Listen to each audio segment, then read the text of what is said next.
በስመ አብ ወወልድ ወመንፈስ ቅዱስ አሐዱ አምላክ አሜን። የአባቶቻችን አምላክ ቸርነት ባለቤት ቸሩ መድኃኔ ዓለም ከዚህ ሰዓት ከዚህ ዕለት ያደረሰን ቅዱስ ስሙ የተመሰገነ ይሁን። እንዴት ሰነበታችሁ? ቸሩ መድኃኔ ዓለም አምላካችን ለአምላክነቱ እንደሚገባ እመቤታችን ቅድስት ድንግል ወላዲተ አምላክ ማርያም፣ ቅዱስ መስቀል፣ ቅዱስ ቤተ ክርስቲያን ወዳጆቹ ቅዱሳን ሁሉ የተመሰገኑ ይሁኑ። እንኳን አደረሳችሁ ትላለች ቅድስት ቤተ ክርስቲያን። ከበዓሉ በረከት የእመቤታችን የወላዲተ አምላክ ጣዕሟን፣ ፍቅሯን፣ በረከቷን ቸሩ መድኃኔዓለም ያሳድርብን። እንግዲህ ማየራችን አቡነ ኢየእግዚእ ደገኛ ጻድቅ ያው በደብራቸው በወር አንድ ጊዜ በዕለተ ቀናቸው ስለማይመች ያው ካለፈ በኋላ እሁድ ነው የምንማር። ይሄ ትምህርት ማዳመጥ የሚፈልጉ ሰዎች ስላሉ ያው ይቀረጻል በድምፅ እና ሰው ይሄ ማህበር ነው፣ እንደ ጉባኤ አይደለም። ማህበር ማለት ደግሞ መጽሐፍ ሁለትም ሶስትም ስላለ ሌላ ቁጥር አልነገረንም። 2000 3000 አላለንም። ሁለትም ሶስትም ነው። አንዱ ሲመጣ አንዱ ሲቀር ነው። በእርግጥ በቁም ነገር ከአቅም በላይ የሆነ ነገር ከተፈጠረ በእግዚአብሔር ፊት አያስፈርድም። ለምሳሌ ቅዳሴ አቋርጦ መውጣትም መግባትም አይቻልም። አቋርጦ መግባት በተአምር አይሞከርም። በምንም ምክንያት አይቻልም። አንድ ሰው ቅዳሴ ሲጀመር ያልነበረ ሰው በምንም ተአምር መግባት አይችልም። መውጣት ግን አስጨናቂ ነገር ከገጠመው ደዌን የመሰለ ነስርን የመሰለ አንድ ሰው ሊቆርብም ይሁን በምንም ምክንያት ቤተክርስቲያን ውስጥ በመቼም ጊዜ ቢሆን ነስር ከመጣው ከህንፃው ብቻ አይደለም ከቅጥረ ቤተክርስቲያን መውጣት አለበት። ይህን እንዲያው እግረ መንገዱን ትዝ ካሌ ላስታውሳችሁ። ምንም አይነት ደም ከምንም ከእግራችን ከእጃችን ምንም አይነት ደም ቤተክርስቲያን ውስጥ አይፈስም ከክርስቶስ በቀር። ቤተክርስቲያን ደመ ክርስቶስ ብቻ ነው የሚፈስባት። የፍጡር ደም እዚህ አይፈስም፣ ክልክል ነው። እግረ መንገዱ እንድታውቁት ያው ብዙ ጊዜ አንድ ሰው ከሞተ አስከሬን ዕለቱን ነው መቀበር ያለበት። ለዚሁም ስርዓታችን መነሻ መድኃኒታችን ነው። ምንም ቢመሽም እንኳን ዕለቱን የተቀበረ። ስለዚህ አስከሬን ማዋል፣ ማሳደር፣ ማሰንበት ስርዓት አይደለም። ነገር ግን አስከሬን ሊውል ሊያድር የሚችልበት አንድ ሚንስ አለ። ደም የሚፈሰው ከሆነ ደም የሚንጠበጠብ ከሆነ ቀብሩ ቅጽረ ቤተክርስቲያን ውስጥ ከሆነ ደም እየተንጠበጠበ አይገባም። ስርዓቱን ነው የምነግራችሁ እንጂ ይደረጋል አይደረግም አይደለም። ዛሬ እንኳን ይህንን ስርዓት ሌላውን የሚጠብቀው የለም። ግን በአጸደ ስጋ ያለም ይሁን የሞተ ሰው የማንም ሰው ደም የእንስሳ ይሁን የምን ይሁን ደም አይፈስም። እዚህ በተአምር ክልክል ነገር ነው። ታዲያ የምታዩት ነው በየስፍራው ለምግብ እንኳ በግ ሲታረድበት ነው የሚውለው። ነገርን አነስቶት ነው ለሁሉም። አቡነ ኢየእግዚእ ነው የምናወሳ፣ ምክንያታችን እሳቸው ናቸው። ግን ያው የዕለት በዓል የሚሰጣቸው ስላሉ የዕለት በዓል እያለ ወደ ወራ በዓል ስለማንሄድ ሁልጊዜ ለዕለት በዓል ቅድሚያ እንሰጣለን። ዛሬ ደግሞ ከእመቤታችን 33 በዓላት መካከል አንዱ ከ33ቱ ብቻ ሳይሆን እመቤታችን ከመረጠቻቸው 5 በዓላት አብልጣ እነዚህን በተለይ ደግሞ አክብሩልኝ ካለቻቸው ከ5ቱ አንዱ ዛሬ ነው። ዛሬ እመቤታችን አንደኛ በዓለም ደረጃ በአጠቃላይ ቤተክርስቲያን ለመጀመሪያ ጊዜ ህንፃ ቤተክርስቲያን የተሰራበት ቀን ነው። በዓለም ከጌታ እርገት በ19ኛው ዓመት ማለት ነው የተሰራ ለመጀመሪያው ጊዜ ህንፃ። ምክንያቱም ከዛ በፊት ቤተክርስቲያን ምን ነበረች የሚለውን በኋላ እንመለከታለን። ግን ህንፃ ቤተክርስቲያን ለመጀመሪያ ጊዜ የተሰራበት ነው። ለመጀመሪያ ጊዜ ሲሰራ ደግሞ በእመቤታችን ስም ስለሆነ ስለዚህ እመቤታችን ቤተክርስቲያን ለመጀመሪያው ጊዜ የታነጸችበት ሰኔ 20 የተቀደሰችበት ሰኔ 21 ይከበራል። ሁለተኛው ትልቅ የሚያደርገው ደግሞ እመቤታችን ድንግል ማርያም ካረገች በኋላ በ49 ዓመተ ምህረት ቤተክርስቲያን ህንፃ ቤተክርስቲያን የተሰራው 52ኛ ዓመተ ምህረት ሲያልፍ ስለሆነ 52 አልፎ 53ኛ ዓመተ ምህረት ስለሆነ እስከዚያ ድረስ እመቤታችን አላዩዋትም ነበርና ሁሉም ሐዋርያት እንደገና እመቤታችን በአካል ያዩበት ቀን ነው እና አስተርእዮታም ነው እመቤታችን መገለጥ ነው። ሶስተኛ ደግሞ ዛሬ ላደለው ሰኔ ጎልጎታ የሚል የተቀደሰ ጸሎት አለ ቤተክርስቲያናችን። እውነተኞቹ አባቶቻችን በየቀኑ የሚጸልዩት፣ አንዳንዱ ደግሞ በወርግ በገባ በ21 የሚጸልየው፣ በጣም ያልቻለ ግን አመት ጠብቆ ቢያንስ ሰኔ 20 ሰኔ 21 ይደገማል። ቢያንስ ሰኔ ጎልጎታ መቼስ ይሄ የዚህ በዓል ትልቁ ምክንያት እና ዛሬ የኪዳነ ምሕረት በዓል ነው። ዛሬ ኪዳነ ምሕረት ይባላል በዓሉ። እመቤታችን የምሕረት ቃል ኪዳን የተቀበለችበት ብዙ በዓላት ናቸው። ዋናዎቹ ግን ቃል ኪዳን የተቀበለችባቸው 3ቱ ናቸው። የካቲት 16፣ ሰኔ 21 እና ነሐሴ 16 ማለት ነው። እና ዛሬ በዓለ ኪዳን ነው። እነዚህ ሁሉ ተሰብስበው ነው ግን እና ህንጸተ ቤተ መቅደስ ህንጸተ ቤተ ክርስቲያን ከሆነ ዘንድ እንዲያው ተግሳጽ እንዳያመጣብን እጠነቀቃለሁኝ። ግን ጌታችን በቅዱስ ማቴዎስ ወንጌል ምዕራፍ 23 ቁጥር 17 ላይ የተናገረው ኃይለ ቃል አለ። ፈሪሳውያንን በጣም በከፍተኛ መጨረሻ ላይ እንግዲህ ጌታችን ከመሰቀሉ በፊት በመጨረሻው ኃይለ ቃል የተናገራቸው በዚያ ምዕራፍ ነው እና ዛሬ ያለን ብዙዎቻችንን በተለይ በቤተክርስቲያን አገልግሎት ላይ ያለን የምንል ሰዎችን የሚመለከት ነው እና በተለይ ከቤተ መቅደስ ጋር ተያይዞ ምን ይላሉ? በቤተ መቅደስ የማለ ኃጢአቱ ይሰረይለታል፣ ቤተ መቅደስ ውስጥ ባለው በወርቆ የማለ ግን አይሰረይለትም። ወርቅ ማለት መባ ማለት ነው። ሰው እያመጣ መባ የሚሰጠው ወርቅ አለ አይደለም? በመባው የማለ ግን ኃጢአቱ አይሰረይለትም። ለዚህ መልስ ነው ጌታችን ኦ አብዳን ወእውራን፣ እናንተ ደንቆሮ ደናቁርት እውራን አይኑ የአቢ ማንኛው ይበልጣል? ወርቅ ነው ወይም ቤተ መቅደስ? ወርቁን ያከበረው ቤተ መቅደሱ ይበልጣል ወይስ ወርቁ ይበልጣል? እና ለትምህርታችን ርዕስ ከወርቅና ከቤተ መቅደስ ማን ይበልጣል ነው። የጌታ ቃል ነው ራሱን የጠየቃቸው። ከወርቅና ከቤተ መቅደስ ማን ይበልጣል? መቼም ቤተ መቅደስ ብለን ስንልስ ምን ማለታችን? እንደ ባጭር ቤተ ክርስቲያን ቤተ መቅደስ ብለን ስንል 4-5 ትርጉም አለው። የመጀመሪያው ቤተ ክርስቲያን ቤተ መቅደስ ማለት መጽሐፍ እንደሚለው የተአምሩ ነው ከማንተ ሞታ ቦቱ ለመንፈስ ቅዱስ እንደሚለው ቤተ መቅደስ ማለት የኛ ሰውነት ነው። መጀመሪያ ባጭሩ የኛ ሰውነት ነው። እያንዳንዱ ክርስቲያን ቤተ መቅደስ ይባላል። ምክንያቱም መጀመሪያ ቤተ መቅደስ ማለት የቅድስና ስፍራ የተቀደሰ ነገር ማደሪያ ማለት ነው። የቅድስና ንዋያተ ቅድሳት ስላሉበት ቤተ መቅደስ ይባላል። እነዛ ንዋያት ደግሞ ንዋያተ ቅድሳት የተባሉ ለምንድን ነው የሚባል? የተቀደሰ እግዚአብሔር ቅዱስ እግዚአብሔር ስለሚመለክባቸው ወይም በጥሩ አነጋገር እግዚአብሔር ያደረበት ነገር ሁሉ ቅዱስ ይባላል። ይህን ማወቅ አለባችሁ። አሁን መሰረታዊ ጥያቄ የሚመጣ እኛ ምንድነን ነው? ቅዱስ ነን? ቅዱሳን አይደለንም። ለምን? እግዚአብሔር ስላላደረብን። አይ በልጅነት በጥምቀት እሱ የልጅነት ስጦታ ነው። አንድ ሰው አደረበት የሚባል የተቀደሰ ኑሮ ሲኖረው ስጋው ደግሞ ያደረ አንድ ሰው ስጋው ደግሞ ተቀበለ እንኳን እንዴት ነው ቅዱስ መባል ያልቻለ? ማለት ቅዱስ መባል ማዕረጉን ፈልገ ነው አይደለም። ግን ለምንድን ነው ስጋው ደግሞ እንኳን ተቀበለ እንደዛ ቢባል በሁለት ምክንያት ነው። አንደኛ ለስጋው ደግሞ የሚገባ ሰውነት የለም፣ ያሳዝነው ነገር። ሁለተኛ ከወሰድነው በኋላ እኛ ጋር አብሮ አይደለም እንዲከርም እንዲባጅ አብሮን መዋል እንኳን ይቸግራል፣ ከባድ ነው እና ስጋው ደግሞ መቀበል ያስፈልጋል። ግን ደግሞ መጠንቀቅና በትትና መሆን ያስፈልጋል። እግዚአብሔር ያደረበት ነገር ሁሉ ቅዱስ ይባላል። ታቦት ቅዱስ የሚባል ለምንድነው? እግዚአብሔር ስላደረበት። መስቀል ቅዱስ የሚባል ለምንድነው? እግዚአብሔር ስላደረበት። ቅዱሳን የሚባለው እግዚአብሔር ስላደረባቸው እና ቤተ መቅደስ ማለት ቤተ እግዚአብሔር ማለት ነው። ነገር ግን በአዲስ ኪዳን ቤተ መቅደስ የሚለው ቤተ ክርስቲያን ተብሏል። ቤተ ክርስቲያን ማለት ቤተ ክርስቶሳውያን ማለት ነው። ክርስቶስ ያደረባቸው የሚኖሩበት። አንድም ቤተ ክርስቲያን ቤተ መቅደስ ሲባል እኛን ከሆነ ክርስቶስ ስላደረብን ነው። ቀጥሎ ቤተክርስቲያን ሲባል ማህበረ ምእመናን ነው። ቤተክርስቲያን የሚባል አንድነት፣ ለምሳሌ ይሄ አሁን ያለና ስብስብ ይሄ ማህበር ቤተክርስቲያን ይባላል። ግን የኛም ብቻ አይደለም፣ አጠቃላይ ማህበረ ምእመናን ቤተክርስቲያን ይባላል። ሶስተኛ ቤተክርስቲያን የሚባለው ህንጻው ነው። ቤተክርስቶሳውያን የምንሰበሰብበት ስጋው ደግሞ የሚፈተትበት እግዚአብሔር ያደረበት ስፍራ ስለሆነ እሱ ብቻ አይደለም። በነገራችሁ ላይ አልተጠቀምንበትም እንጂ ቤታችንም ቤተክርስቲያን ነው ስሙ። ግን ቤታችን ውስጥ ቤተክርስቲያን የሚያሳይ ነገር የለውም። የሁላችንም ቤት ወይ አብዛኞቻችን መፍረድ እንዳይሆን ቤተክርስቲያን ለመባል እዛ ቤት ላይ መደረግ ያለበት ነገር ሁሉ የተቀደሰ። አሁን ቤተክርስቲያን ስለተባለ በተዳር ውስጥ ያሉ ሰዎች ባልና ሚስት አብረው አንድ አልጋ ስላደሩ የቤቱን ቤተክርስቲያንነት አይለውጠውም። ቤተክርስቲያን መባሉን ለምን? ህግ ስርዓት ነው። ቅዱስ ጳውሎስ ምን አለ? ክቡር አውስቦ በኩለየ፣ መጋባት በሁሉም ዘንድ ክቡር ነው። ወለምስካቦሙ ያልቦቱ ስበት፣ ባልና ሚስት በተፈቀደው ቀን አብረው ስላደሩ ኃጢአት በደል አይሆንም። ይሄ ግን የሚተረጎመው ለመኖሪያ ቤት ብቻ ነው። ቤተክርስቲያንን መኖሪያ ቤታችን እንደዛ ብለን ስንል እንጂ ህንጻ ቤተክርስቲያን እንደዛ ያለ ነገር ውስጥ ማድረግ አለብን ወይ በማህበር አይደለም። እንደሱ አይደለም። ለቤተክርስቲያን እንደዚህ የሚል ትርጉም አለው በየስፍራው። ብቻ ክርስቶሳውያን 2-3 ነው ካሉበት ሁሉ ቤተክርስቲያን አለ። ግን እውነተኛ ክርስቲያኖች ከሆኑ ብቻ ነው። ይሄ አጭር ማነሻ ይባላል። ሁለተኛ ቤተክርስቲያን እንዲሁ ዝም ብላ ድንገት ደርሳ በ52 ወይ በ53 ዓመተ ምህረት ፊልጵስዩስ ቂሳሪያ ላይ ድንገት ተሰራች አይደለም። ድንገት ደርሶ አይደለም። እግዚአብሔር ዓለምን ፈጠረ ተብሎ ሲባል ብትሰሙ ዓለምን ፈጠረ ማለት ቤተክርስቲያንን መሰረተ ማለት ነው።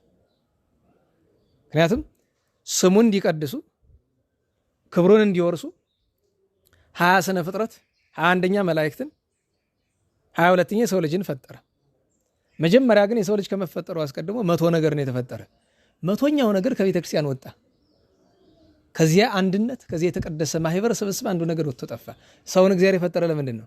ያን የጎደለውን ተክቶ ነው የገባ። የሰው ልጅ ግን ያ በጸኑት በ99 መንገድ ሳይሆን ወጥቶ በጠፋው በአንዱ ጎዳና ሄደ። ስለዚህ በብሉይ ኪዳን መልሶ እስከሚያመጣው ድረስ እስከሚያድነው ድረስ በብሉይ ኪዳን የነበረው ነገር ምንድነው ከተባለ በአዲስ ኪዳን ለምትገለጠው ቤተክርስቲያን ምሳሌ የሆኑ ነገሮች ናቸው። ለምሳሌ የኖህን መርከብ ስትመለከቱ ለእመቤታችን ምሳሌ ይሆናል፣ ለመስቀል ምሳሌ ይሆናል። እግረ መንገዱን የቤተክርስቲያን ምሳሌ ነው። ቤተክርስቲያን ስንት ክፍል ነው ያላት ስትሰራ? 3 አይደለም? ዛሬ ነው ያርገውና መቼም ዛሬ የምታዩት አሁን አዳዲስ የሚሰሩ ቤተክርስቲያናትን ተመልከቷቸው። አሁን የጥንቶቹ ክብን ባያደርጉት ደብረ ብርሃን ሄዱ። ክብ አይደለም አይደል? ወላላ ነው አይደለም? ያም ሆኖ ግን 3 ክፍል አለ። መጀመሪያ ስትገቡ ቅኔ ማህሌቱ አለ። ቀጥሎ የሳንቃው ሚካኤል የሚባል አለ፣ ግድግዳውና በሩ ማለት ነው። እሱን ስታልፉ ቅድስቱ አለ። ከዛ ቀጥሎ መቅደስ አለ። እንዲያው ቢያንስ እንኳን እንደምንም ቅርጽ አድርገው ቢሰሩት ምን አለ 3 ክፍል ቢያደርጉት። ግን የሚወሰድ አጋንንት ካደሩባቸው ሰዎች ከመናፍቃን ከምን ነው ዲዛይን የሚወሰደው? ቦታ ጠቧ ይባላል። አሁን ደብረ ምጥማቅ ሄዳችሁ እየተሰራ ያለውን ብትመለከቱት ጥሩ ስቴዲየም ነው ስፋቱ። እኔ እንጃ እኔ ለማስቀደሻ አይመስለኝም። እንዲያው መድኃኔዓለም ይማረኝ፣ እንዲያው ሊሯሯጡበት ፈልገው ይሆን? ምን ሊሰሩበት ያን የሚያህል ሰፊ ቤተክርስቲያን እንደሰሩ አላውቅም። ምን ሊያደርጉበት እንትን ነው በእነሱ ጭንቅላት ውስጥ ያለች አንዲት ነገር ናት። በቃ ወይ ቦሌን አይተው ይሆናል ወይ ደግሞ አዲስ አበባ አንዳንድ ቤተክርስቲያናት በጣም ሰፊ የሆኑ እና ታውቃላችሁ አይደል? አዲስ አበባ ሲሄድ ገብቼ ማልሳለመው ደብረ ቦሌ መድኃኔዓለም ነው። ቤተክርስቲያን ነው። ታቦት እስካለው ድረስ ቅዱስ ስፍራ ነው። ግን አይምሮ ይሻይለኝ ቤተክርስቲያን አይመስለኝም ጨርሱ። ይህን ሲሰሙ እዚያ ያሉት ያጓራሉ። ስለነሱ አይደለም፣ እሱ ባለቤቱ መድኃኔዓለም ያውቃል። ለምን ቢባል በብዙ ድሃ ጉሮሮ ላይ ተረግጦ የተሰራ ስፍራ ነው። ዛሬም ድሃ ጉሮሮ ተረግጦ የሚኖር ነው። የዛሬ ዓመት ነው 2 ዓመት 30 ሚሊዮን ብር ጠፍቶ ለደብሩ ምናምን ተባለ። ምን አላት ለነሱ 30 ሚሊዮን ብር? የትም ደብር ላይ የሚደረገው እሱ ነው። ስለ ወርቅ በኋላ እንመጣለን። ወርቅ እሱ ነው። ከወርቅና ከቤተ መቅደስ ማን ይበልጣል አለው። ግድ የሚያነጋግረን ነገር ይኖራልና ቤተክርስቲያን ስትሰራ 3 ክፍል እንዲኖራት ይፈለግ ገና ከጥንቱ እንድታውቁት። ገነትም 3 ክፍል ነው ያላት። መታወቅ ያለበት ነገር ነው። በሌላ ጊዜ አተታውን እንሰጥበታለን። 3 በር ብቻ አይደለም 3 ክፍል። በር እንኳን ሲሰራ ዛሬ አይታችሁ ከሆነ ዘመናዊ የሚሰሩ ቤተክርስቲያኖች የበሩን ቁጥር እንኳን አይመጥኑት። 4 በር ያደርጉለታል፣ 5 በር ያደርጉለታል። ከአይዛብ ከመናፍቃን እንደወሰዱት መገለጫው እሱ ነው። 3 ክብ መሆኑ ራሱ ምስጢር አለው። ቢያንስ ክብ እንኳን ማድረግ ባይችል አዲስ አበባ ስትሄዱ በጣም ደስ ከሚሉ ቤተክርስቲያኖች አንዱ ባለ እግዚአብሔር ነው። ባለ እግዚአብሔር ማለት የቅድስት ሥላሴ ካቴድራል የሚሉት 4 ኪሎ ያለው ከሱ ጀርባ ያለው አንድ ክብ ቤተክርስቲያን አለ። ያው ምክንያቱ ነው ስላችሁ ቅድስት ሥላሴ ካቴድራል ምናምን አይደለም ስሙ፣ ጥንት ቤተክርስቲያን ነው። ስሙም መካነ ሥላሴ ነው የሚባለው። ምክንያቱም ታቦቱ የአፄ ናኦድ ነው። ድንቅ መካነ ሥላሴ የሚባል እዚህ በወሎ አካባቢ ጥንት ትልቅ ቤተክርስቲያን ነበር፣ ግራኛ ያጠፋው ማለት ነው። እና የዛ ታቦት ነው ሲዞር ነው ድረስ እና ህጋውያን ካህናት ለፍተው መከራ አይተው የሰሩትን ቤተክርስቲያን በሆነ ጊዜ አፄ ሥላሴን ይዘው መጡ ምናምን። እነዚህ መነኮሳት ከዛሬ ጀምሮ ህጋውያን ትወጣላችሁ፣ የገዳም ነው መሀል ከተማ የተቀመጠ ገዳም ነው። ዛሬ በኋላ በድንግልና ብቻ ነው የሚቀደስ። እዚህ አራ ወጥተን ወርድ ነው ሰራ ነው ደብረ አረባካችሁ አሬል ገዳም ታውቃላችሁ። አዲስ አበባ 14 ገዳም አለ መሀል ከተማ። ስሙ ነው ገዳም፣ ግብሩ አይደለም ስሙ ነው። በነገራችሁ ላይ እኔ የማይገበኝ ነገር አንዳንድ ጊዜ እሺ ገዳም ከተባለ ለምሳሌ እንጦጦ አለ፣ ጥሩ ስፍራ ነው። እንጦጦ ኪዳነ ምሕረት ሄዳችሁ የምታውቁ ከሆነ አጸዱ ምን ሆነ ደስ ይላል። ሁሉም ቤተክርስቲያን ረድኤተ እግዚአብሔር አለው። እንጦጦ ገብቶ ማየት ከማልፈልጋቸው ነገሮች አንዱ የተቆለለ እመቤታችን ስዕል ፊት የተቆለለ አበባ ታያላችሁ። ቤተክርስቲያን የአበባ ስፍራ አይደለችም።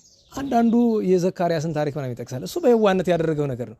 በነገራችሁ ላይ በየትኛው የቤተክርስቲያን የሃይማኖታችን የትእዛዝ ክፍል ነው እግዚአብሔርን በአበባ የምናስደስተው? ድሃ እየተራበ አሁን በቀደም የኪዳነ ምሕረት ነው የወርሃዊ ኪዳነ ምሕረት በዓል ነው። በትልቅ መኪና በቃ ሪከርድ ምናምን ለመስበር ነው መሰለኝ አበባ ተጭኖ ትልቅ መኪና በመኪና የተጫነ አበባ አስቡት እንግዲህ እዛው ወስዶ ለእመቤታችን ክብር። እመቤታችንን በአበባ ነው የምታከብራት። እንኳን በአበባ በዚህ አሁን እኔን እናንተ ነጭ ለብሰናል አይደል? በዚህ ልብሱ ያስፈልጋል። በነገራችሁ ላይ ይሄ ልብስ ትእዛዝ ነው። ይሄ ግን ብቻውን ቆሞ እመቤታችን የሚያስደስታት ይመስላችኋል? ነጭ ስለለበሳችሁ ደስ የሚላት? ነጭ ከበጎ ስራ ጋር ብቻ ነው የሚያስደስት። እመቤታችን ነጭ ልብስ ችግር አለባት እንዴ? ነጭ ልብስ ቸግሯታል? አበባ ቸግሯታል ነው? የዘመኑ ሴት አበባ ሲሰጡት ደስ እንደሚለው እንደዛ እየመሰለን ነው? ምን ያደርግላታል ቤተክርስቲያን አበባ? በየትኛው የመጽሐፍ ክፍል ነው ቤተክርስቲያን ላይ እየወሰዳችሁ አበባ ቆልሉ የሚል? አልገባንም፣ አልተረዳንም። ቅድም ብለናል። አየ አቢ የትኛው ይበልጣል? ወርቅ ነው ወይም ቤተ መቅደስ? ቤተ መቅደሱ ነው የሚበልጠው። ቤተ መቅደስ ማለት ነው ብለናል በመጀመሪያው ትርጉም። የገዛ ሰውነታችን አይደለም? የአንድ ድሃ ክርስቶስ የሞተለት አንድ ተርቦ ሜዳ ላይ የወደቀ ድሃ ሰውነት መቅደስ አይደለም? አበባ ቤተክርስቲያን ማስገባት ነው የሚሻለው? ሽቱ አመጣ ቤተክርስቲያን መረብረብ? የት መጽሐፍ ነው ያገኘነው ሽቱ እያመጣ ነው ቤተክርስቲያን የምንረበረበው? የት? ሴት ሁሉ እያመጣ ሽቱ። እኔ በእነሱ አልፈርድም። አሁንም ቢሆን ባደረጉ ሰዎች አይደለም ፈርድ፣ የደብሩ ሰዎች ናቸው የትም ስፍራ ቢሆን። እና ህንፃ ቤተክርስቲያን ሲሰራም ብቻ ሳይሆን ከዚያም በኋላ ያሉ ስርዓታት ስንመለከተው በጣም ብዙ ነገር የሚያጸይፍ ነው። በእግዚአብሔር ፊት ሞገስ የማይሆን ነው። ሀገር እንድጠፋ አንድ እውነት ማወቅ አለባችሁ። እኔ የዕለት በረከትም አልኳችሁ። ሌባ እንኳን ሊሰርቅ መጥቶ አይ ሊሰርቅ ነው የመጣ አይደለም፣ እዛ ቤተክርስቲያን አይደለ ይቅርብኝ ብሎ ወጥቶ ሄዷል አይደለም። በዚህ ምክንያት እኮ በረከት ያገኛል። ይሄ ማለት ግን በዚህ ምክንያት ይድናል ማለት አይደለም።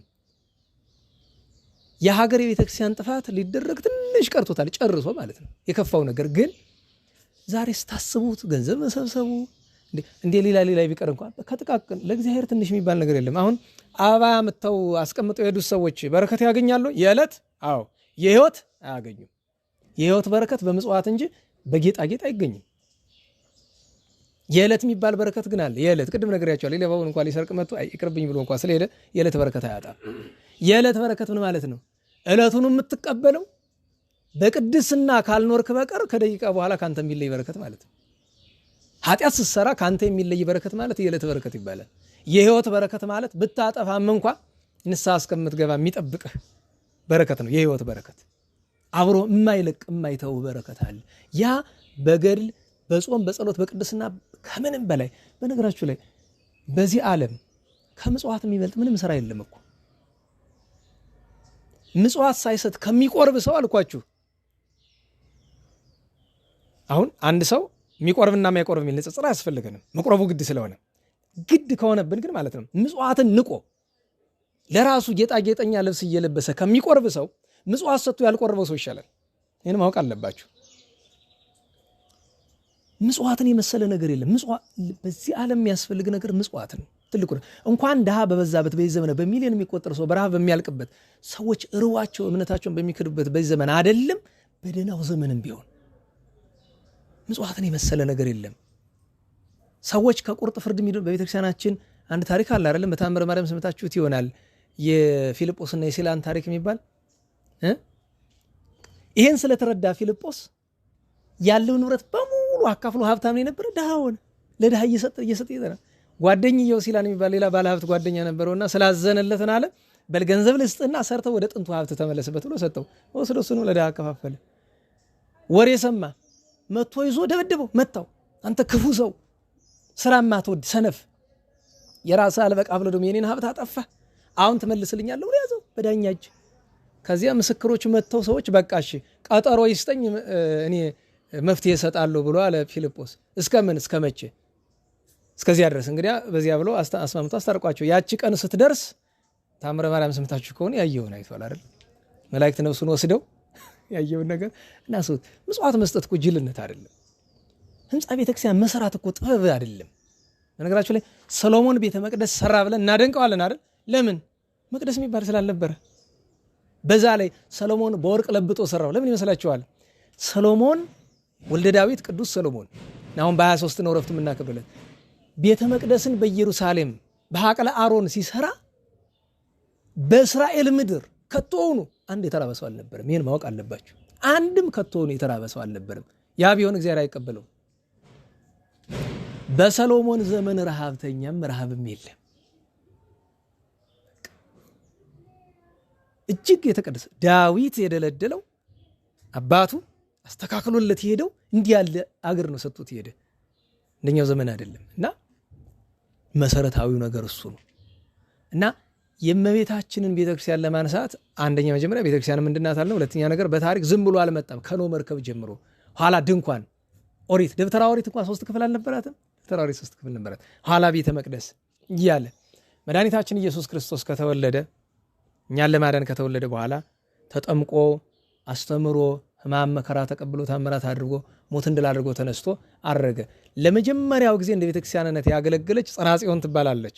የቅድስት ማርያም እመ ማርቆስ ቤት ማለት ነው። እዚያ ስጋው ደግሞ የሚያቀብሉ እዚያ ነው፣ የሚቀድሱ መዚያ ነው። ሐዋርያት ለስብከተ ወንጌል ሲወጡ የግድ ካጠመቁ በኋላ ማቁረብ አለባቸው።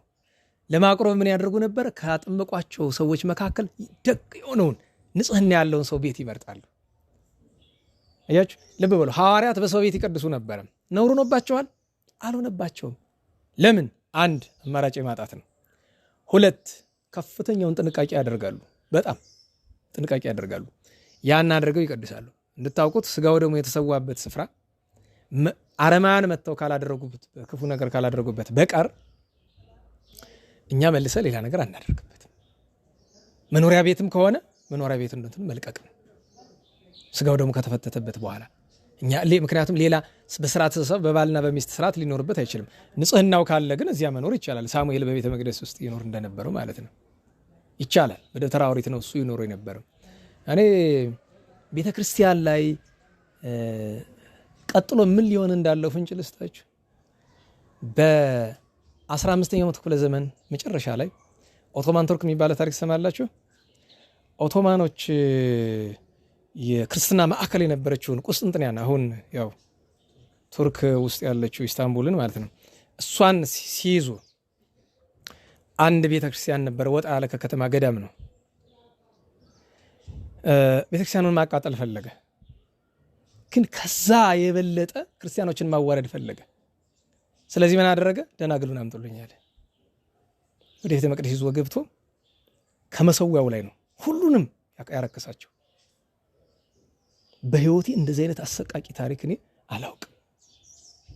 የመግደል ብዙ ታሪክ አለ። መግደልማ ጌጽ ነው። ለአንድ ክርስቲያን ሞት ጌጹ ነው። አስቡት። አንደኛ እነዚያ በንጽህና በድንግልና የኖሩ የነበሩ ደናግልን እንደዚያ ማድረግ ቢገላቸው ምን አለ?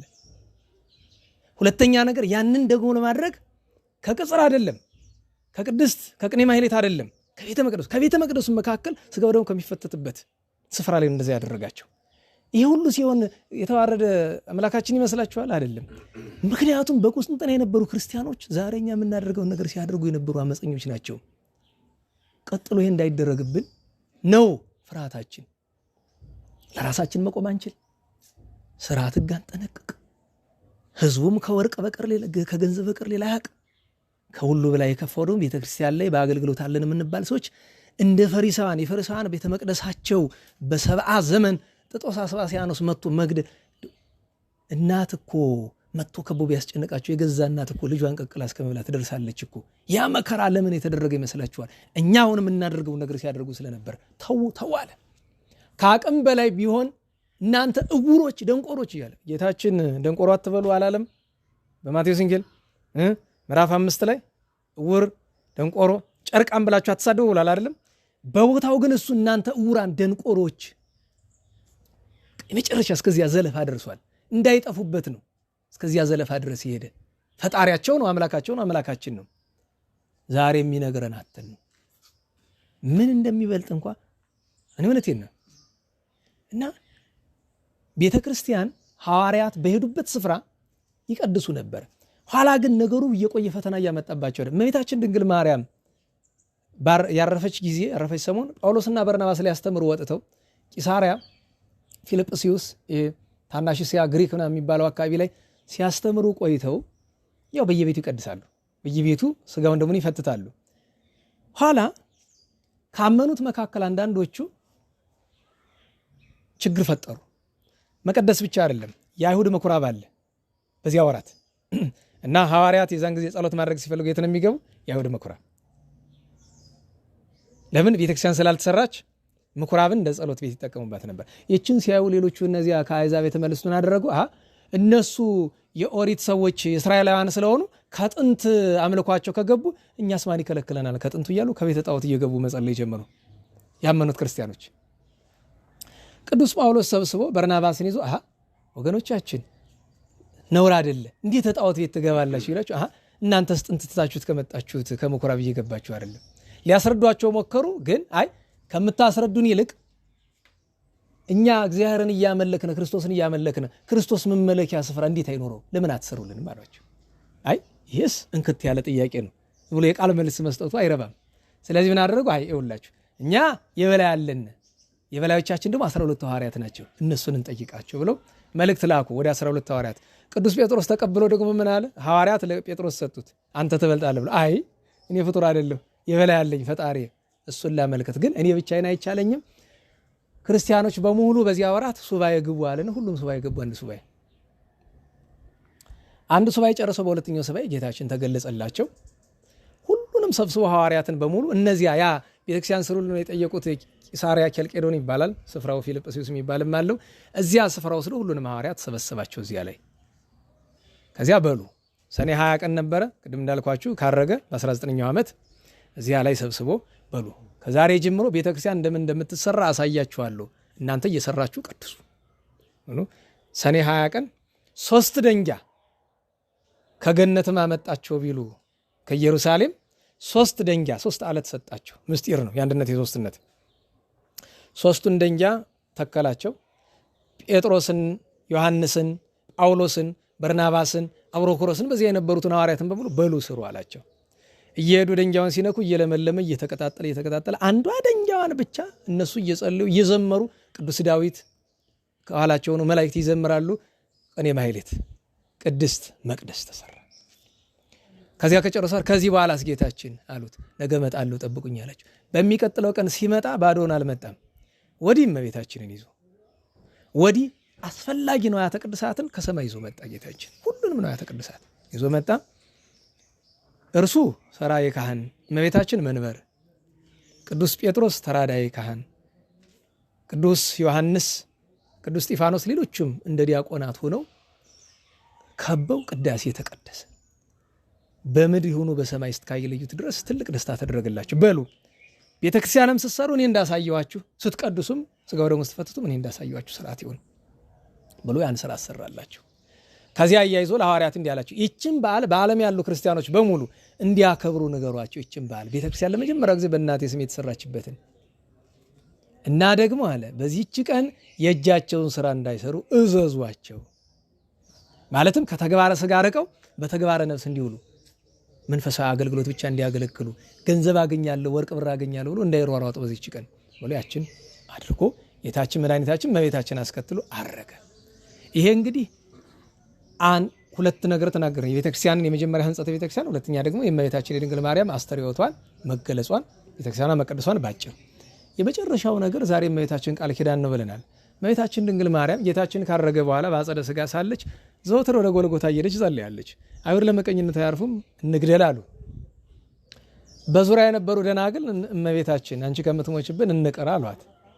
አይሆንም እኔ አልቀርም፣ እንኪያስ አንቺ ከሄድሽ እኛም አንቀርም ተከትሏት ቢያንስ በተለይ ሁለቱ ሰሎሜና ዮሐና አብረዋት ይሄዳሉ። ከዚያ ጌታችን እንዳያዋት አደረገ። ከልጄ መቃብር ይግደሉኝ እንጂ እኔ አልቀርም። እናዚያ ሄዳ ከጸለየቻቸው ጸሎቶች መካከል አንደኛው ሰኔ 21 ቀን ሰኔ ጎልጎታ ላይ መቼስ ዝርዝሩን አልዘልቀውም። የጸለየችው ጸሎት ሁሉ ነገር እዚህ አለ። እኔ ልንገራችሁ፣ መቼም ቢሆን ምንም ነገር ሲገጥማችሁ ደዌ ነክ የሆነ ነገር ወደ ሐኪም መሄድ ጥሩ ነው። ከሁሉ ግን የሚቀድም ሁሉ ዘይቀድም እንደሚለው መጽሐፍ ከሁሉ የሚቀድመው ሰኔ ጎልጎታ ጸልዮ ያን ጸበል መጠጣት መቀባት ነው። ያ ማለት ወዲያው መዳን ሊገኝ ይችላል፣ ላይድንም ይችላል። ግን ያንን የምልበት ምክንያት እንደሆነ ታውቃላችሁ። ወደ ሕክምና ስትሄዱ ሕክምናው እንዳይጎዳችሁ። ምክንያቱም የትኛውም ሕክምና ሲያድናችሁ ሌላ በሽታ ሰጥቶ ነው ጊዜም ይታወቃል። ግን ጊዜ የሚገልጠው በሽታ ነው የሚሰጠው። ሆን ብለው ለክፋት ላይሆን ይችላል። የምንወስደው ከኒና መርዝ እንደሆነ ይታወቃል። መቼም ማንኛውም ከኒና መቼም እንጀራ አይደለም፣ ዳቦ አይደለም። በነገራችሁ ላይ ለምንድን ነው ለምሳሌ በቀን 2 ውሰዱ የተባልነውን 20 ብንወስደው አንሞትም? እንሞታለን። ግን አንድ ጊዜ ጉረስ የተባልኩት እንጀራ 20 ጊዜ ብጎርሰው ቢበዛ ቁንጣን ይዘኛል ነው አይደል? ለምን ይመስላችኋል? በዝቶ ሲወሰድ የሚገድል መርዝ ነዋ። ስለዚህ ሐኪም ጥሩ ነው፣ መታከምም ጥሩ ነው፣ ከኒናም መልካም ነው። ነገር ግን የትኛውንም ከኒና የሚቀድም ጸበል ነው። ቢያንስ ሳይድ ኢፌክቱን የሚያመጣውን ጉዳት ከሱ ሲያልፍ ደግሞ አንዳንድ ሕክምና ውስጥ ያሉ የሚደረጉ ነገሮች ትንሽ ከአምልኮተ እግዚአብሔር የሚያስወጣ ነገር አላቸው። ይሄን አልላችሁም። ክትባትን የመሰሉ ምናምን ነገሮች ከባድ ናቸው። ውስጣቸው ጥሩ አይደለም። ለምሳሌ ክትባትን አስቡት። ከሆነ ነገር ልንሰማውን ከሚቀፍ ነገር ይሰራል አይደለም? ያ ነገር ሰውነታችን ውስጥ አይናችን ላያይ ይችላል። የሰሩ ሰዎች ግን ይላሉ እንደዚህ ያለ ነገር ይሰራበት መንገድ ጥሩ ላይሆን ይችላል። ስለዚህ ከሁሉ የሚቀድም ቢያንስ ሰው እንዲያው እኮ አባቶቻችን ምን ያደርጋሉ? በ21 ያቀታቸው እንኳ በዓመት አንድ ጊዜም ቢሆን ቢቻል በየቀኑ ጸበል ለቤታቸው አስቀምጠው ሰኔ ጎልጎታን ይደግማሉ። ያቺ ጸበል ታዲያ እንዳታልቅ ትከድናለች። ስታስፈልግ ብቻ የሚጠቀሙባት ትሆናለች። ይችን ፈሊጥ በየቤታችን እናደርግ። ታስፈልጋለች። መቼም ሁሉ አይነገርም ይላሉ አባቶቻችን፣ ግን ቢያንስ ለሚሰማው እንናገረው በሚል ነው። እና ዋናው ትልቁ ነገር እመቤታችን ጸሎት አደረገች። ጌታችን መጣና ቃል ኪዳን ሰጣት። መሐለላቲ እግዚአብሔር በኩራ አንድያ ልጇ የበኩር ልጇ መድኃኒታችን እግዚአብሔር ኢየሱስ ክርስቶስ ማለላት። ከመያድኅኖሙ ምነ ኩሉ መከራ ከመከራ ሁሉ ሊያድን እነማንን? ለለጸውኡ ስማ ስሟን የጠሩ ወገብሩ ተዝካራ መታሰቢያን ያደረጉ ሊምርላት አበባ ያሰጧትን አበባ ያቀርቡላትን አይደለም። የዘካርያስ ታሪክ እዚህ በፊት የነገርኳችሁ ይመስለኛል። ዘካርያስ የሚባል የዋህ ነው፣ ገራገር ነው፣ ያልተማረም ቤተ ክርስቲያን ሄዶ እመቤታችን ስዕል ያያል። ደስ አለችው። ንግሥቱ ሆይ አንቺ ውብ ነሽ፣ ታምሪያለሽ፣ ለንግሥትነትሽ ምን ላቅርብ ብሎ አሰበ። በሱ ጭንቅላት የመጣለትን አንድ ኖርማል ሰው እዛ ቤቱ ሲሄድ አበባዬ አይ ለንግሥትነትሽማ የአበባ አክሊል ያስፈልግሻል ብሎ አበባ ጎንጉኖ ቤተክርስቲያኑ የሚሳለምበት ቦታ ላይ ቤተክርስቲያኑ ላይ አለች እመቤታችን ስላለው ሀስል አድኖ ራስ ላይ ያስቀመጠ ደስ አለው። አይ ይሄ ለንግሥትነትሽ አክሊል ይገባሻል። ከዛ በኋላ በቃ መደበኛ ስራው አደረገው። ይሄ ማለት እሱ የሚያደርገው ነገር እኛ ልናደርገው ይገባል ማለት አይደለም። ይህን ማወቅ አለባችሁ። ማለት አንዳንድ ጊዜ ለምሳሌ አንዲት እናት ልጇን አውሬ ወሰደባት። ቤተክርስቲያን ሄዳ እመቤታችን ለምንድን ነው ልጄን አውሬ ያስወሰድሽብኝ? ወልደሽ የለ የልጅን ነገር አታውቂም አንቺ እኔ ያሳይሽ የለ ብላ የመድኃኒዓለም ምስል ብድግ አድርጋ ይዛ ቤቷ ይኸው እኔ ልጅሽን ወሰድኩ። ልጄን እስከምትመልሺ አልመልስልሽም። ይሄን ልጅሽን እኔም አልመልስልሽም። እንግዲህ የዋህነት ነው እንጂ አሁን የሥርዓት ሕግ አይደለም። ይዛ ሄደች። ወስዳ በቀይ ከፍ ጨርቅ አድርጋ ጠቅላ ሳጥን ውስጥ ከተው ለጠጣች። እመቤታችን ሌሊት መልሽልኝ ልጄ፣ አንቺ መጀመሪያ ልጄ መልሽልኝ። ደግሞ ብታጭ የገዛ ልብስሽ ማስቀመጫ ልጅን ጠቅልሽ በቀይ ከፈን ደግሞ በሳጥን ውስጥ ቀብሪው አውጭና ስጪ። ያንቺን ልጅ አምጥቼልሻለሁ እዛ በሩ አለ ልጅ ክፍት ብታደርግ በርቁ ማለት ያን ስለ ወስዳ አወጣ። አሁን ይሄን እናድንቃለን እንደ ነገሩን፣ ግን እኛ እንደዚህ እንድናደርግ ነው አይደለም። የዘካርያስ ነገር የሚተረክልን እኮ አበባ እየጎነጎነ እንድንወስድ አይደለም። እሱ በቃ በታየው ልክ እንደዛ አድርጓል። የቅንነት ስራ ነው። ከዛ በኋላ አበባ ረገፈ አለ ወራጽ ያልፍ የለም ሄዶ እመቤቴ ለንግሥትነትሽ የማቀርበው ነገር አጣው ምን ላደርጋል? ኋላ በሐሳብ ምን አጣ? 50 አበባ ነው የሚጎነጉን 50ዎቹን ነው ባንድ የሚጎነጉናች 50 ጊዜ ሰግድልሻለሁ ያለ አሁን ስማት በሰላም ነገር ይያለ 50 ይሰግዳል። በዚህ ምክንያት መጨረሻ ላይ እመቤታችን አንግሰዋለች በእግዚአብሔር መንግስት። በእውነቱ ግን ደግሞ ፈተና ሰጠው ነው። ዱር ሲሄድ ያን ቀን አልሰገደላትም፣ አበባም አላቀረበላትም እና ዱር ሲገባ ትዝ አለው ሊመሽ ሲል ዛሬ ሳልሰግድ ለእመቤታችን ብሎ እመቤታችን ስልቦ ዙሪያ ያለው ፊቱን ወደ ምስራቅ ዙሮ ሊሰግድ ሲል ሽፍቶች መጡ። አሁን አስቡት እኛ ማናችንም ብንሆን ከአንጀቱ እንደሆነ የምታውቁት እዚያ ነው። ቢሰግድ ሽፍቶች ያዩታል። ጨረቃ ብርሃን ስለነበረ መጥተው ይገሉታል፣ ይዘርፉታል። ስለዚህ ያለው አማራጭ ሽፍቶች እስከሚያልፉ አላለ ያንቺ ፍቅር ይበልጣል የፈቀዱትን ያድርጉ ብሎ ጀርባውን ለነሱ ሰጥቶ ሰገደ። አዩት። ሊገሉ ሲመጡ ደንግጠው ድንገት ቆሙ። ምክንያት ከሰማይ ብርሃን ምሰሶ ተተከለ፣ የብርሃን ምንጣፍ ተነጠፈ፣ የብርሃን ዙፋን ተዘረጋ፣ የብርሃን ድባብ ተዘረጋ። እመቤታችን መጣቆጭ እሱ እኮ እነሱ ናቸው የሚያሽፍቶቹ። አንዳንድ ጊዜ እኮ ማየት የበቃት ብቻ ላይሆን ይችላል። ቀጥ ብለው ሲሰግድ እሱ ስግደቱን ጨርሶ፣ ምክንያቱም ሲሰግድ ካፉ በአንድ ስግደት አንድ ጽጌረዳ ካፉ ይወጣል፣ ትቀበለዋለች። በ50ኛው ጎንጉና ከራሷ ላይ አድርጋ ሄደች። በመስቀል ባርከው ከዛ ከእግሩ ወደቁ። ምን ሆናችሁ ስላችሁ አገናኘን ከዚያች ንግስት ጋር። ከየትኛይቱ? አረ ነገሩት። ዓለም ነው ለሱ ደስታ ሆነ። እነሱ ወደ ክርስትና መጥተው ደግነት ደርሰዋል። እመቤታችን ይሄን ያደረገችበት ምክንያት አንድ እሱም ፈተና ማለፍ ስላለበት፣ ሁለተኛ እነሱንም ለመጥራት ነው በዚያው እግረ መንገዱ እና ለእመቤታችን ድንግል ማርያም ማድረግ ለእግዚአብሔር ለቤተክርስቲያን ማድረግ ያለ የታዘዝነውን ነገር ነው።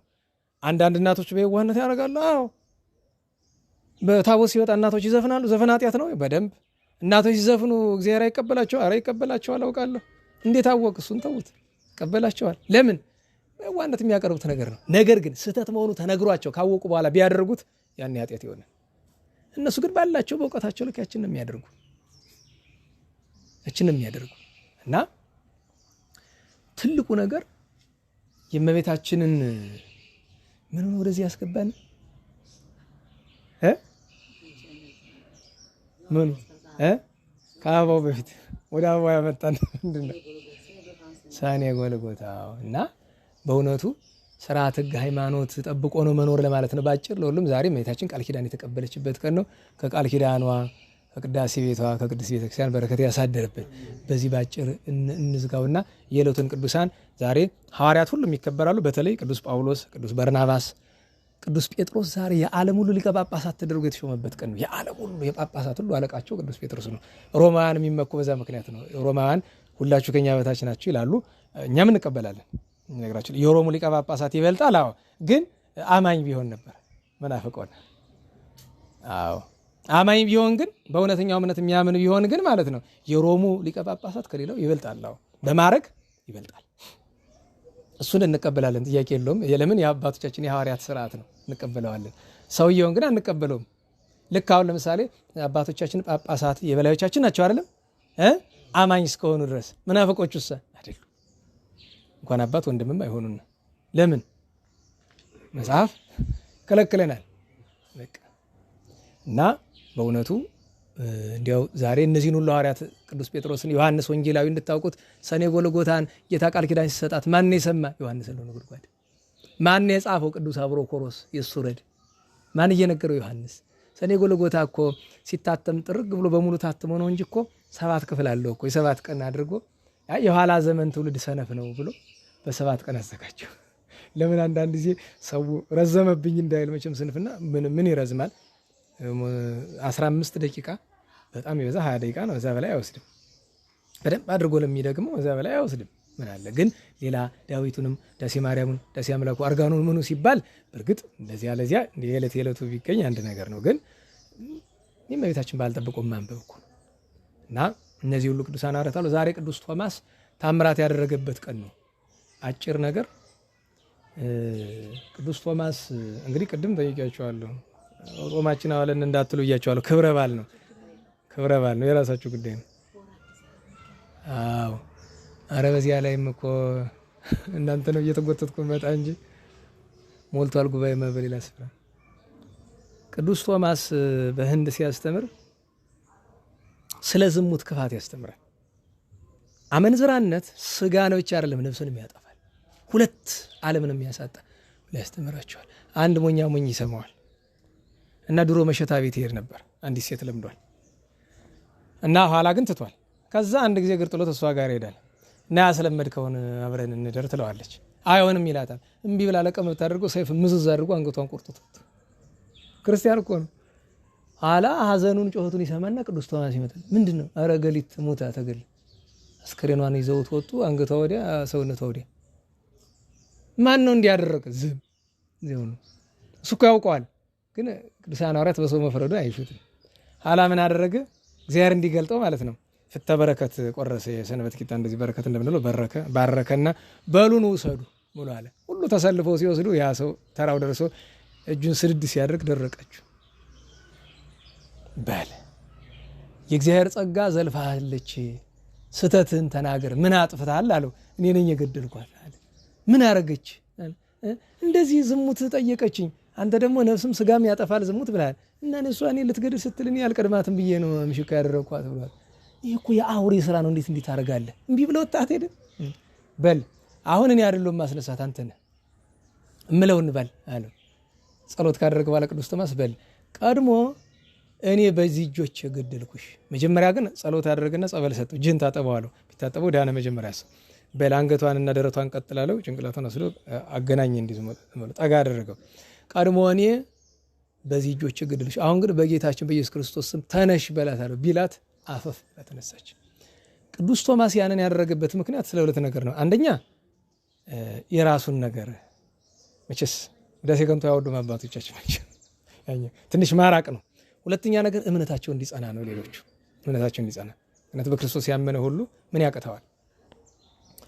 ከዚያ በኋላ ግን እሷን የት ቆየሽ አላት።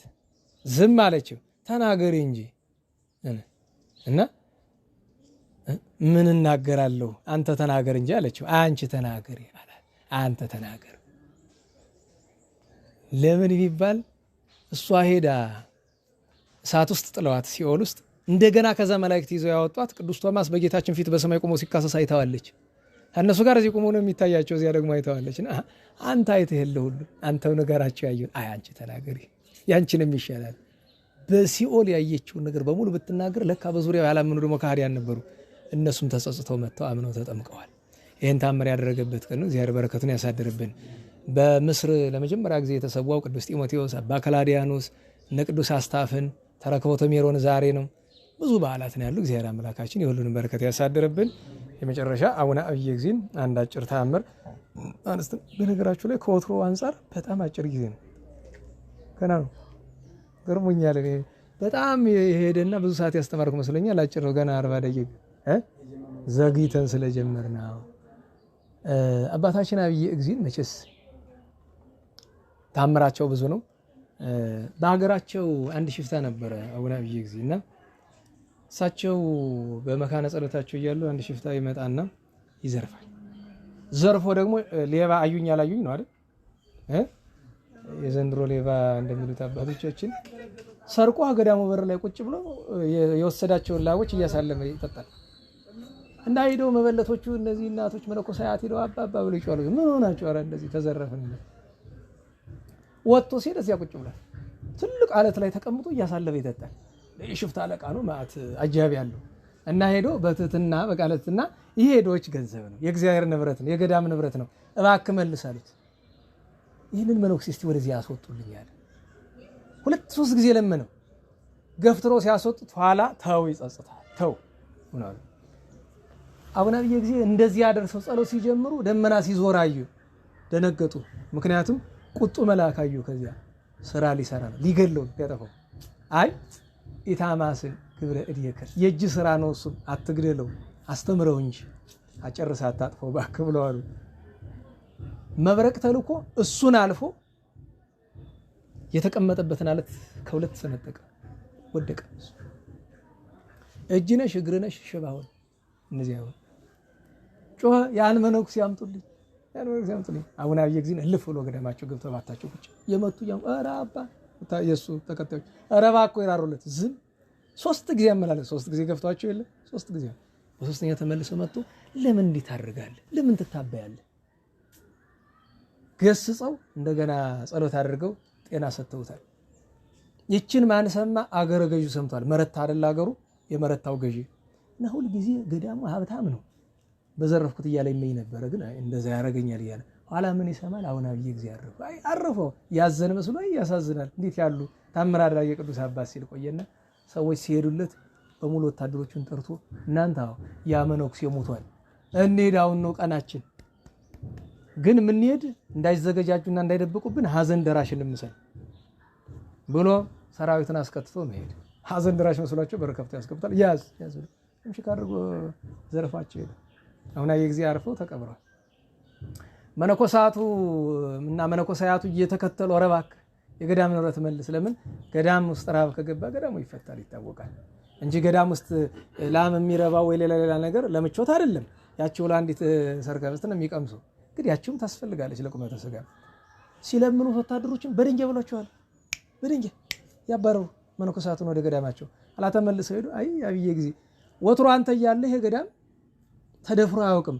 አንተ ካረፍክ በኋላ ተደፈረ ማለት ይሄ ገዳም እንዲጠፋ ፈርደሃል።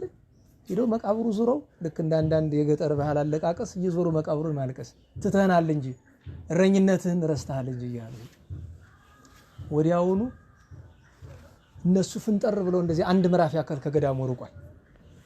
ደመና ለብቻቸው ከበባቸው። እነሱ ከደመናው ደንጊያ የሚያክል ፍልጥ ደንጊያ የሚያክል በረዱ እየወረደ በጣም ብሶ ሞተ። እነዚያ እምሽክ አድርጎ አንዲት ስንጥር ንብረት አልቀረችም። ተመለሰ ወደ ገዳሙ። እምሽክ አድርጎ አባራቸው። ወታደሮች ጉዳ ረከነ ምን ብለውት ነበር? መጀመሪያ ያልነገርኳችሁ እንዲህ ሲላቸው አይ እነዚህ መነኮሳት ቁመው ብቻ ሳይሆን ሞተው ማይለኞች ናቸው። ተው ግድ የለም ያሉት ነበሩ።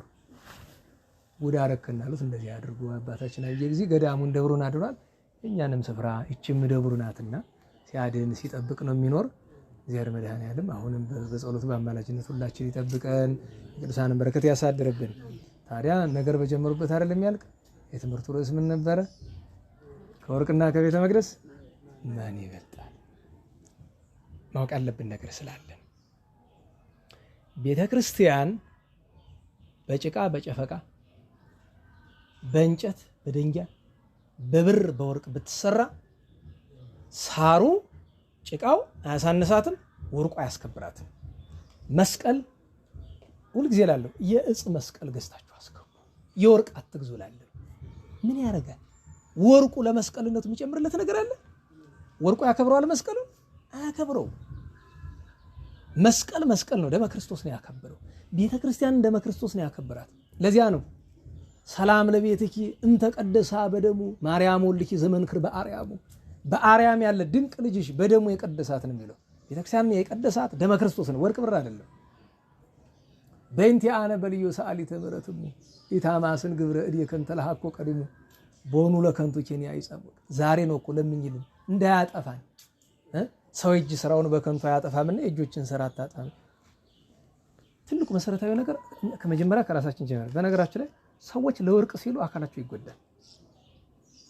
የወደቀበትን ወርቅ ለማንሳት ሲል በመኪና የሚገጫል፣ በአውሬ የሚበላል። ከዚህ ነው የሚጀምር እኮ ገና ከአፋ ከውጭ ማለት ነው። ማለት ካለን ከንብረታችንና ከሰውነታችን የትኛው ነው የሚበልጥ? በነገራችን ላይ አሁን አንድ ሰው ቁጭ አድርጋችሁ ብትጠይቁት እንዴት ብሎ አካሌ ነው እንጂ የሚበልጥ ለምን የምኖርቁ ይላል። ያቺ ፈተና የመጣች ቀን ግን ለገንዘቡ ሲል የማይገባበት ነገር የለም። ሰው ዛሬ እገታ ምናምን ይባላል። ሰው እየታገተ ይገደላል አይደለም? ምን ፍለጋ ነው? ገንዘብ ፍለጋ አይደለም? ምንድነው እዚህ ያደረሰን? ከውጭ ባልተናነሰ በቀደም ታስተምር ብያለሁኝ። ከዛ ባልተናነሰ መንገድ ቤተክርስቲያን ውስጥ ይሄ ሁሉ ህዝበ ክርስቲያን እየካደ ቤተክርስቲያን ውስጥ ሰበካ ጉባኤ የሚቋቋም ለምንድን ነው? ገንዘብ ለመሰብሰብ። ሌላ ስራ አለ? መተው ሰበካ ጉባኤዎች ንስሐ ገብታችኋል አልገባችሁም ይጠይቋቸዋል። አንድ መመን ካደ ግዳቸው ነው? ግድ ይሰጣቸዋል? በአጠቃላይ ቤተክርስቲያን ለመዋቅር አንድ ብቻ ነው ሐሳብ አይደለም? ገንዘቡ ነው። አስራት ይባላል። አስራት ጥሩ ነው ማውጣት። ግን እኔ አዝናለሁ። እስቲ እንደው ለምሳሌ አሁን ቸግሯቸው እምነታቸው የሚክሩ ብዙ ሰዎች አሉ አይደል? አነሰም በዛም ሳንቲም ይኖረናል። እኔም እናንተም አይደል? የራስ ቤዛ ይኖረናል አይደል? ቤት ያሉ ቤተሰቦቻችን ማስራቡ ተገቢ አይደለም። ግን ትንሽ ትርፍ ሳንቲም አይኖርንም? ሁሉ ሰው ባዶ ኪሱን ማለት የሆነች የራስ ቤዛውን ከጨረሰ በኋላ ትርፍ ከኪሱ የለው። ሻይ አንጠጣም፣ ትራንስፖርት አንከፍልም። በነገራችን ላይ የተራበ ሰው አብልቶ ከዚህ አንስቶ ሳሙና በር በእግር እኮ ይኬዳል። ያኔ ነው ቅድስና የሚገኝ። በአንድ ቀን እንደዚህ ያለ ነገር ላይ ይገኝ ይችላል። ግን አስቡት የኛ ገንዘብ ይኖረንና ለነዚህ ለሚክዱ ድሆች ቤዛ ቢሆናቸው ያደለው ቅዱሳን ሰውነታቸውን ነው። ሐዋርያት እኮ ሰውነታቸውን ነው ቤዛ አድርገው ይሰጡ ለምእመናን እንደ ፈጣሪያቸው እንደ አምላካችን እንደ ኢየሱስ ክርስቶስ። ገንዘባችንን እንኳን ቤዛ ለምን? ከዚያ ሰው ይልቅ ምናችን ስለሚበልጥብን ገንዘባችን ወርቃችን ነው። እኔ በእናንተ ለፈርዳለ ከራሴ ጀምሮ የራሴ ባለ ነው ገንዘብ እንኳን በአገልግሎቱ ገንዘብ እንኳን ማለት በጎ እየሰራንበት አይደለም፣ እየሳሳን ነው ያልቀብናል እያለ 10 እናቶች ተርበው ሲመጡ ለ10 2 ሺህ ብር መስጠት ይችላል። አንዳንድ ሺህ ብር እንሰጣቸዋለን። ለምን? እስቲ ደግሞ እንቆጥበው ለሌላ ቀን እየተባለ ማለት ማኔጅመንት ይለዋል የዚህ ዘመን ሰው። ቤተክርስቲያን ምን ትለዋለች? ስስት። there is no management በቤተክርስቲያን ስስት ነው። ለምን? ዛሬን ለእግዚአብሔር ፍቅር ለብሰጠው ነገ እግዚአብሔር የማይሰጡ ነው። መድኃኔዓለም ወርቅና ብር አትወስ እና ምክንያቱም በብሉይ ኪዳን የነበረችው ቤተክርስቲያን አይሁድ ፈሪሳውያን ያጠፏት ቅድም ጥያቄው እሱ ነው። በቤተ መቅደሱ የማለ ኃጢአት ይሰረይለታል፣ በወርቁ በመባው ላይ ማለት ይሰረይለታል። እስከዚህ ድረስ እነሱ የሚገርቡ ደፍረው ተናገሩት። እኛ በተግባር እኮ እናደርገዋለን፣ ወርቅ እናስበልጣለን። ዛሬ በቤተክርስቲያን ትልቁ ነገር ወርቅ ምንለው እኮ ወኪል ነው። ወርቅነቱን አይደለም፣ ወኪል ነው፣ ገንዘብ ነው፣ ምድራዊ ብዕል ነው። በቀደም ያስተማርኩት ትምህርት ርዕስ ምን ነበረ? ቅዱስ ጴጥሮስ ምን አለ ከጌታ ተምሮ በዚያ በግብረ ሐዋርያት ምዕራፍ 3 ላይ ወርቅስ ወብሩ አልብየ፣ ወርቅና ብር የለኝም። እውነተኛ መናኝ እውነተኛ አባት ወርቅና ብር አይኖረው። ዛሬ በፎቅ ላይ ፎቅ የሚሰሩ መነኮሳት፣ ቪኤት የሚነዱ መነኮሳት። ቪኤት ማለት ስንት ነው የሚሸጥ? 20 ሚሊዮን 30 ሚሊዮን እዛም በላይ መኪና። ታዲያ ምን ይባል? ዘመኑን መዋጀት ነው ይባላል። ምናምን የዋጀውና ይሄ ደግሞ ዘመን መዋጀት ምንድነው? ዘመን መዋጀት በነገራችሁ ላይ ሞባይል መያዝ ዘመን መዋጀት ይመስላችኋል? የያዛችሁት ሞባይል አንድ ቀን እንደምትጠፉበት ማወቅ አለባችሁ። መንፈስ ቅዱስ የሰራው ቀን እንዳይመስላችሁ፣ ጠላትን የሰራው ደናቁርት ሆነን ችግረኞች ሆነን ያዝ ነው እንጂ የሚጠቅም ነገሩን እንዳይመስላችሁ ተጠንቀቁበት። ቤታችን ያለ ኤሌክትሮኒክስ በሙሉ መጥፊያችን ነው። ቀኑ ሲደርስ ነው እሱ የምታውቁት። ከዚያ ከደረስን እስከዚያ ከቆየን ክረምት ማለፍም እኮ ቀላል ላይሆን ይችላል። ብዙ ነገር ስላለ የማይነገር እኮ ስንት ነገር አለ። አንዳንድ ጊዜ ብስጭት ሲል ሰውነት እንዲሁ አንዳንድ አለማወቅ ጥሩ ይሁን አለመረዳት ጥሩ ይሁን እንደሌላው ለመተኛት አንዴው ከሐሳብ ጫ መተኛት ነው። እንደኔ የሚተኛ የለም በርግጥ ስለ እንቅልፉ አይደለም፣ ግን አንዳንድ ጊዜ ከጭንቀት ለመዳን እንደዚህ እና ህሊና ሊያስተውለው የሚገባ ትልቁ ነገር ከፍቅር ነው። መገላገል አለብን። ሰሞኑን በቃ ትምህርቱ ወደዚህ ነው እየሳበ የሚከተኝ እና እቺን ትምህርት የሚሰማ ቤተክርስቲያን ውስጥ በሰበካ ጉባኤም ወይ በመንኩስና ወይ ምንም ያለ ሰው ካለ መጥፊያው ጫፍ ነው። ለምን ለቤተክርስቲያን ገንዘብ በነገራችሁ ለምን ያደርግላታል? የቤተክርስቲያን ገንዘቦቿን ማን ናቸው? ምዕመናን እኮ ናቸው በምድር አይደለም። ገንዘቡ ከማን ነው የሚገኝ? በቃ ንብረቷ እኮ ገንዘቧ ምዕመናን ናቸው። ገንዘቡ አይደለም እኮ። እኔ በነገራችሁ ላይ እኔ በቤተክርስቲያን ባውደ ምሕረት ላይ ገለ እንደይሰጥ ልልበሉ ገለ እንደይሰጥ ያረጋል። ሰውን ከፍተኛው ነገር ወርቅ ብር ገንዘብ ማምጣት ነው። እንዲያው እኮ የሚገርማችሁ ነገር ይሄ አለ አይደለም? የቃል ኪዳን ቀለበት አለ አይደለም? ይሄን ሁሉ እየወሰደ ቤተክርስቲያን ይሰጣል። ጸያፍ ነው፣ አስፈላጊ ነገር አይደለም። ይልቅ ልብ ካለ እሱን ትተህ ሌላ ገንዘብህን ለድሃ ስጥ። ለቤተክርስቲያንም ስትሰጥ ደግሞ ወጣ ወዳለው ወደ ቸገረው ስፍራ መሄድ ነው። ወርቅና ብር የሚረገጥበት ስፍራ አይደለም። ሰዎች የሚፋጁበት ገንዘብ በዝቶ ቅድም የጠቀስኩላችሁ መሀል ሀገር ላይ 30 ሚሊዮን ጠፋ 20 ሚሊዮን ጠፋ ይባላል። እና ዛሬ ከቤተ መቅደሱ በላይ ወርቁ ገኗል። ፈሪሳውያንን ያጠፋ እሱ የፈሪሳውያንን መቅደስ ፈሪሳውያንን ራሳቸውን ያጠፋቸው የፈሪሳውያን ብቻ አይደለም፣ የነሱ ጥፋት በእነሱ አልቀረም። ህዝቡ ማምሮ ምሽክ ብሎ የወደመ ወርቅና ብር ከቤተ መቅደስ በላይ ነው ብሎ በማሰብ ነው። ከምንም በላይ ግን ቤተ መቅደስ የተባለች እቺ ህንጻ ቤተክርስቲያን፣ ቤተ መቅደስ የተባሉ ማህበረ ምዕመናን፣ ቤተ መቅደስ የተባለን እያንዳንዳችን አለን። የእግዚአብሔር መቅደስ ነዳያን ናቸው። ለዚያ ነው ማጠቃለያ ነገራችሁ አይኑ የአቢ ማንኛው ይበልጣል ብሎ ጌታ በፍርድ ቀን ድጋሚ ሊጠይቀን ነው። ወርቅን ወይም ቤተ መቅደስ ለምን ብትሉ ጌታ በፍርድ ሲመጣ በቀኝ በግራ ያቆማል አይደል? ጻድቃንም በቀኝ ኃጥአንም በግራ ያቆማል። ጥያቄው ምንድነው? እስቲ እኔ ያልናገር እናንተ ተናገሩ። ምንድነው የሚለን በዚያ ሰዓት? በሉ 6 ጥያቄ አለ። ተርቤ መስቀል ገዝተህ ለቤተክርስቲያን አስገብተሃል አይደለም ጥያቄው። ህንጻ ሰርተሃል አይደለም ጥያቄው። አንዳንድ ሰው ባልተገባ መንገድ የሚተረጉመው አለ። ቤትሽን የሰራ ይላል። ቤትሽን የሰራ ማለት ቢያንስ የሚያስጠቅስ ይሄ በሁለት ነው። አንድ ጨርሶ የሌለበት ስፍራ ላይ ጌታው የሌለበት ስፍራ ላይ፣ 2 በአደጋ ቢፈርስ። እሱም ሲሰራ ቅዱስ ቆስጠንጢኖስ ምን ያደርግ ነበረ? ኢየሩሳሌም ላይ 80 ቤተክርስቲያን ሰርቷል ከእናቱ ጋር ነው። ምን ብሎ ላከ? ለዋና አለቃው ቤተክርስቲያን ሰራ ብሎ ላከው። አደራህን ቤተክርስቲያኑን ሰርተህ እስከምትጨርስ ድረስ በእስራኤል ምድር በተለይ በኢየሩሳሌም አንድም የተራበ ሰው እንዳይኖር አደራህን። ለምን? ከዚያ በኋላ እኔ ቤተ መቅደስ መስራቴ አያድነኝም። ምክንያቱም ጌታ በድሆች ምክንያት ይፈርዳል። አደራ ብሎታል። እና መቼም ቢሆን በፍርድ ቀን ህንጻ ቤተክርስቲያን ሰርተልኛል የሚል ጥያቄ የለም። በግልጽ ማንነጋገር የለም። መስቀል ገዝተህ ወርቅ መስቀል አስገብተልኛል የለም። ጥያቄው ተርቤ ነው። በነገራችሁ ላይ አስራት ማውጣት ግድ ነው። አስራት እናወጣ ለምንድን ነው? ካህናት እንዳይረባቸው እኮ ነው። ካህናት ቢራቡ ምዳ ስለሚሆንብን አስራት እናወጣለን፣ ምጽዋት እንሰጣለን። እና መድኃኔዓለም ከወርቅ ፍቅር ይገላግለን። የሰው ልጅ ፍቅረ ነዋይ ካልጠፋለት መዳን አይችልም። በምድርም በሰማይም መዳን አይችልም። እና መድኃኔዓለም ከፍቅረ ነዋይ ያድነን። እንግዲህ የሰማነውን በዝነ ልቦናችን ይሳልልን፣ ያሳድርልን። ሀገራችን ቤተክርስቲያንን ከመዓቱ ከመቅሰፍቱ ከመከራው ያድነልን። ቅዱሳን በሚጸልዩ ጸሎት በሚያቀርቡት አማላጅነት ስለኛ ረኩሰት አይደለም፣ ስለ ቅዱሳን አማላጅነት ነው። መድኃኔዓለም ይማረን።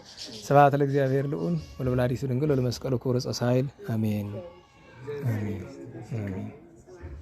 አሜን።